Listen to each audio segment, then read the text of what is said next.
តើអ្នកជឿទេថា Lionel Messi ធ្លាប់កាន់ទារកម្នាក់នៅឆ្នាំ2007ហើយជិត20ឆ្នាំក្រោយមកទារកនោះបានក្លាយជាតារាបាល់ទាត់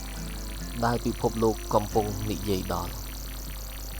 បាទទារកនោះគឺ Lamine Yamal ពីក្មេងតូចម្នាក់ដែលគ្មាននរណាស្គាល់ឥឡូវនេះ Yamal បានក្លាយជាកីឡាករដ៏អស្ចារ្យម្នាក់របស់ពិភពបាល់ទាត់ជំនាញបច្ចេកទេសនិងភាពក្លាហានរបស់គាត់បានធ្វើឲ្យអ្នកគាំទ្រជាច្រើនប្រៀបធៀបគាត់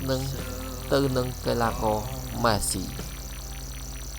ចំណែក Messi វិញគឺជាវីរបុរសដែលបានឈ្នះពានរង្វាន់ធំៗជាច្រើននិងត្រូវបានគេចាត់ទុកថាជា God នៃបាល់ទាត់ថ្ងៃនេះអ្នកគាំទ្រជុំវិញពិភពលោក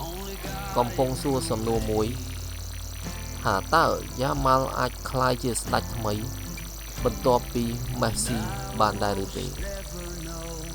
ចុះអ្នកវិញតើអ្នកគាំទ្រ Messi ឬ Yamal សរសេរមតិរបស់អ្នកខាងក្រោមហើយកុំភ្លេចចុច like share និង subscribe សម្រាប់ព័ត៌មានកីឡាថ្មីៗ